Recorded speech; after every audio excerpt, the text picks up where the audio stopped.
Athletes. I'm Coach Kevin from Isabella Fitness, and this is your basic plank hold.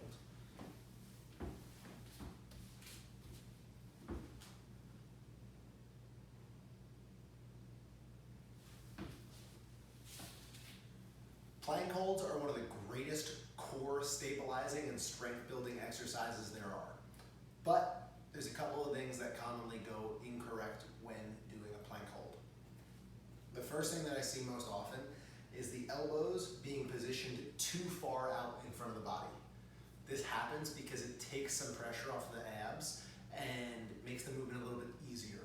But the entire purpose of this movement is to challenge the abs. So, for our first example of plank hold today, I want you guys to practice keeping your elbows directly underneath your shoulders. They shouldn't be too far under the body and they shouldn't be out in front of the body, but instead directly underneath. So it looks like this.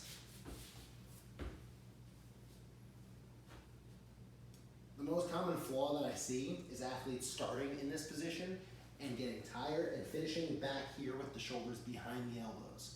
This is not the ideal position for the shoulder or for your core, so constantly double check and recorrect to this position. Don't mistake shoulders above the elbows for this. This isn't quite right either. It alleviates the usage of the shoulder a little bit too much and doesn't challenge us in the appropriate way. So for the plank hold, make sure that the elbow is straight under the shoulder. The second thing we want to look out for is the hip position. Too high and the plank is too easy and not effective. Too low and it could hurt our back. So the goal is to keep it as straight as a board.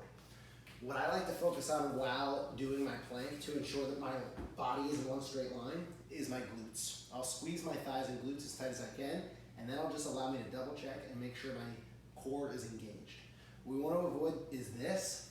Lack of core engagement will let those hips sag significantly, and this puts a little bit too much pressure on the lower back. We also want to avoid this option.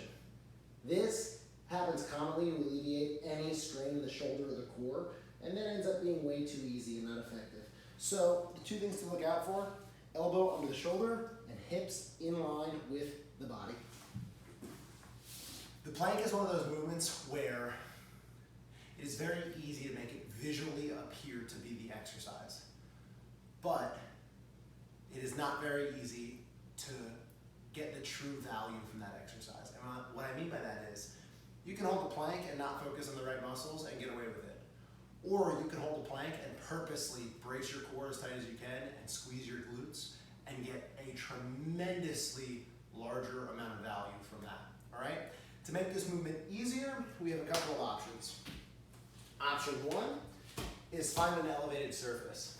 The ottoman is gonna take a little bit more of my weight from my core, and just through the angle, it's gonna shift that weight to my feet and make it a little bit easier for myself. Also, the cushion is gonna make it more comfortable for my elbows and my shoulders. So that would appear like this. It's a much easier position, so if you're struggling to hold that plank from the floor for any reason, this is a great launching off point, all right? In addition to this, we can also experiment by doing a plank from our knees. This is also an easier modification. I would say this would be the best option if the ottoman didn't work out, but it's very easy to go wrong in this position as well. Commonly, we see the belly reaching for the floor or the butt reaching in the air, and these are very ineffective methods. So try and mimic the exact same setup we discussed on the regular plank, even when doing a kneeling plank. A couple of other variations exist in the plank as well, if you want to mix it up and keep it interesting. We can always do a high plank with our arms extended straight. All the same rules apply here. The one piece that I would add to it is if you have sensitive wrists, it alleviates some of the tension on those wrist tendons if you rotate your hands outward slightly. Experiment and find where your wrists are most comfortable. And then the final plank I'll show you today is a side plank. Basically, it's just what it sounds like.